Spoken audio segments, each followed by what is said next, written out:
Hello and welcome back. Thanks for being here on Tuesday and the 10th day of March. Another day where the rains came, more of the same. In fact, we'll see a bit of a break a little later on in the week and maybe another big rainmaker set in. A lot of uncertainty with that, but we'll have to focus on it certainly to some degree tonight. Another day, I feel no better, I feel no worse. I still have this nagging cough that I'm going to spare you the pain of hearing as much as possible. We'll be getting to headlines immediately in just a few moments. That includes an update, an interview with a local fireman who, along with his wife and their 3-month-old boy, lost everything in a structure fire here in McGoffin County. We'll tell you how the community's been helping and how you can do so as well. A fatal auto accident to report in the viewing area, and another unusual auto accident that involves a McGoffin County man, and some other information, of course, to cover before we leave you for what's been another, or going to be, already started to be another rainy evening here in the viewing area. Flood watch in effect through tomorrow evening. That comes to you, I believe, at no surprise. Moderate to heavy rain is expected across eastern Kentucky through Wednesday, and given the already well-saturated nature of the soil from the past rains and all the snow, the majority of this is going to, of course, result in runoff, and that will bring rises along most all streams to some degree. We actually saw a lighter rain total today than was expected, I'm glad to report. However, it did pick up in intensity this afternoon. I'll give you our today totals, and we'll talk about that in more detail in just a few moments, and we'll look ahead after a brief break on Wednesday night. Another round of rain expected from Thursday night through Saturday, with that still a lot of uncertainty regarding rainfall amounts, but it is certainly caution for a renewed worry of flooding.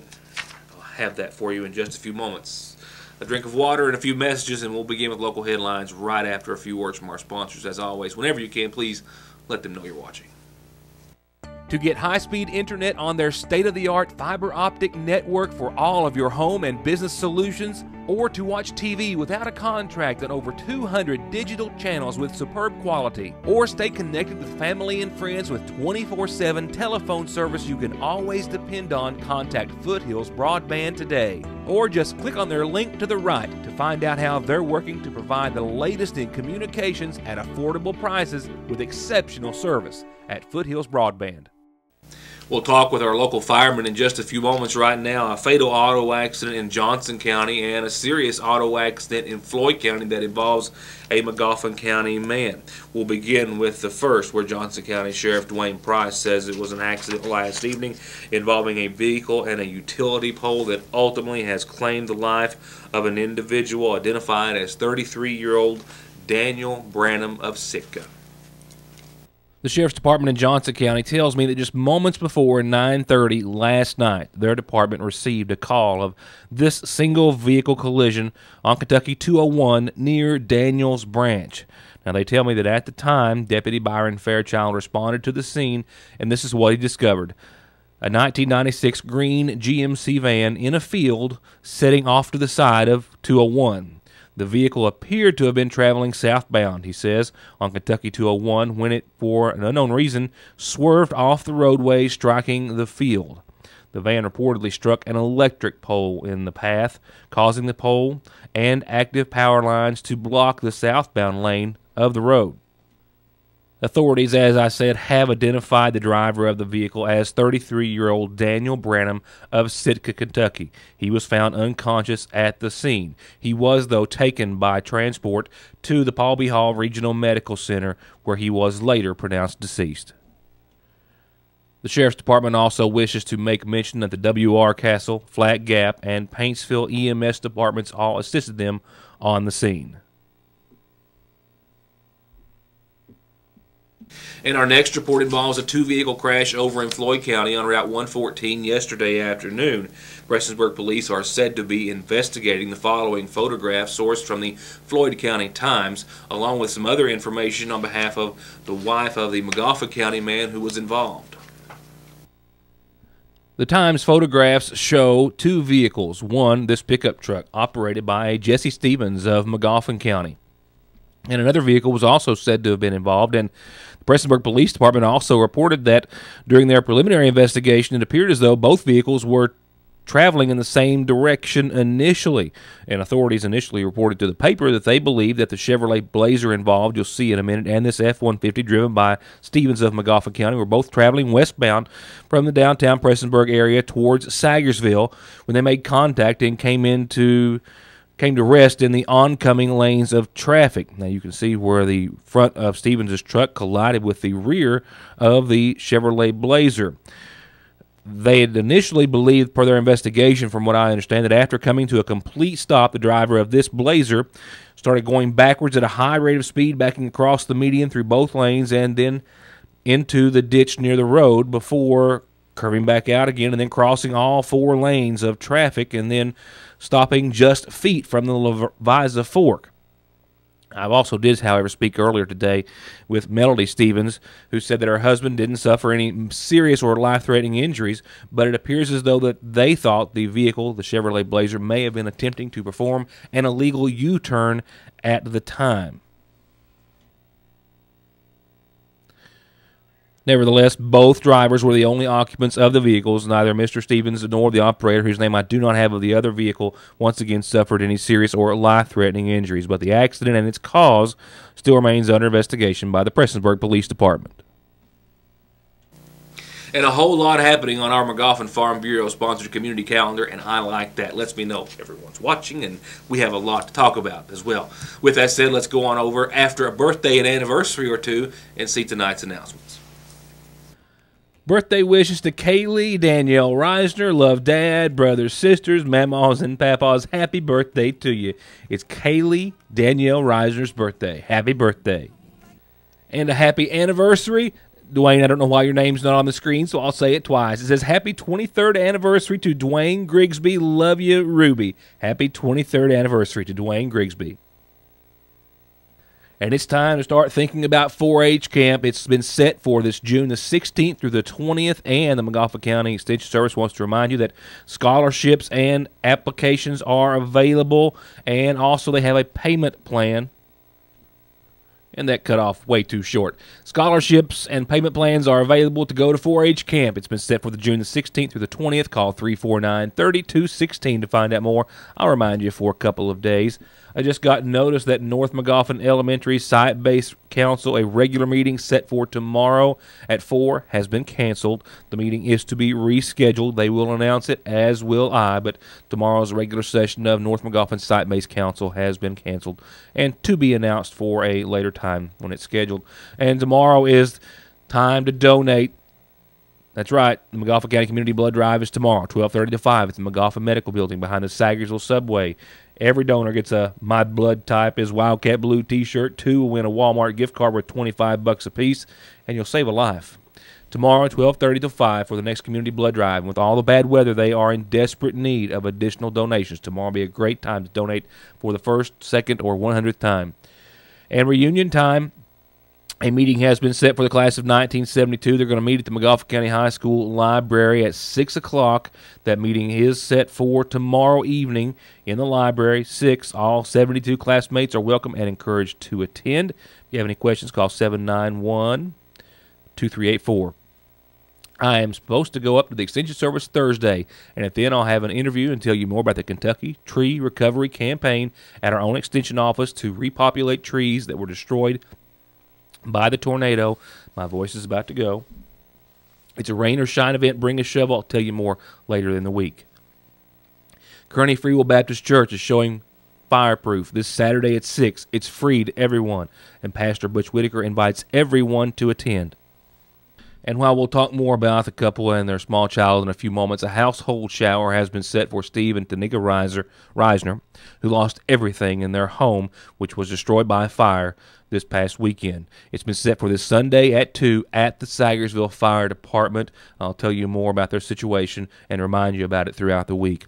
And the 5K run and 1K walk is not until Saturday the 11th of April at Judy's Place for Kids at the Expo Center. Go to judysplace.org to register or call 437-7447. It is a superhero theme race, and all proceeds of the race will benefit Judy's Place for Kids. A thought, of course, and a program developed by former First Lady Judy Patton, and it helps kids continue to get services and helps to promote justice and safety and hope and healing for children with concerns of abuse. If you have a calendar announcement, birthdays, anniversaries, and the like, or like you just heard, they're free, and this, in addition to dropping them off here at our studio on East Maple Street in Sagersville, is how you get them to us. Turning to funeral service announcements as provided by the Magawa County Funeral Home, we now have services that have been arranged in honor of 81-year-old Buster Blanton, Ed Mason Buster Blanton of Falcon, who passed away on Monday, survived by his wife Pansy and sons Michael and John, and daughter Sharon Blanton Howard. Visitation is this evening. It's all day tomorrow as well at the Magawa County Funeral Home, and services will be held Thursday morning at 11 at the State Road Fork United Baptist Church. Burial is going to follow services at the Elsie Conley Cemetery at Falcon. Masonic rites will be held in Buster's honor Wednesday, 7 p.m. at the Magawa County Funeral Home.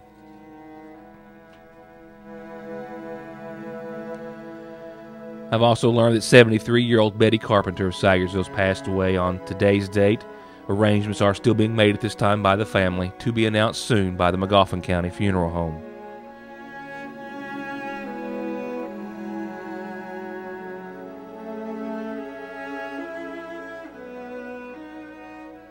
And the Magawa County Funeral Home also tells me that arrangements are being made by the family and the facility at this hour in honor of 77-year-old Arthur Sam Smith of Sagersville, who passed away on today's date. Arrangements still incomplete, but to be announced once again soon by the Magawa County Funeral Home. Once again, 77 Arthur Sam Smith of Sagersville.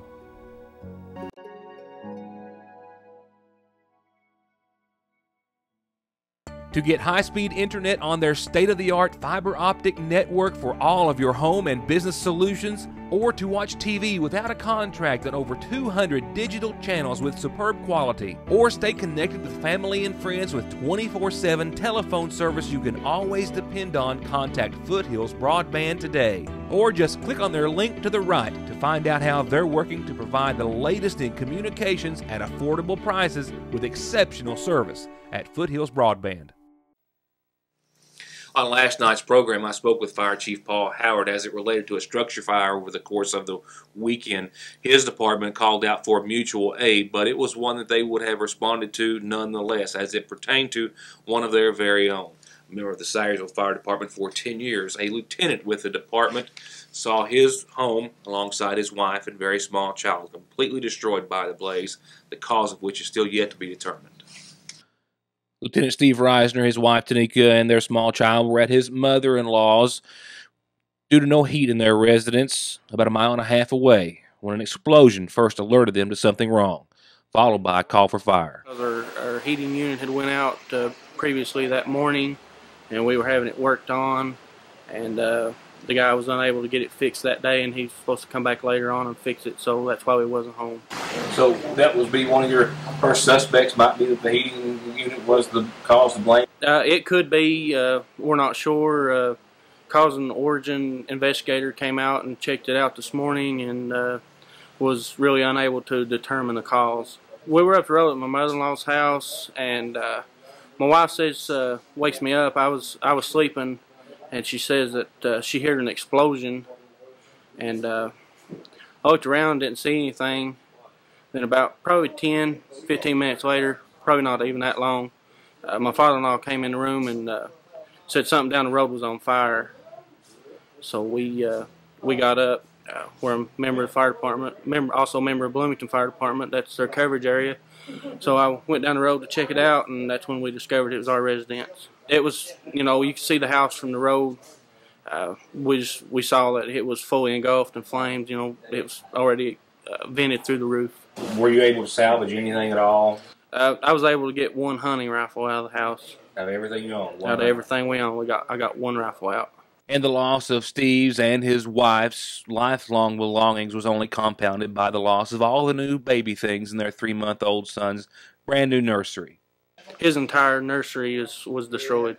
We did have insurance, and the company is helping us a lot. They've assisting us with getting us in an apartment right now, and just members of the community, everybody here at the fire department, everybody's pitching in and just helping out. And through this tragedy, Steve has even more come to understand both sides of such a loss, and even more respect developed for his brothers in arms, if you will, who tried so desperately to save their fellow firefighters home. Well, on the firefighter side, it's you really don't understand, after we leave the scene of the fire, behind the scenes stuff with the family and stuff, it's just, you don't really understand that part until it really hits you at home.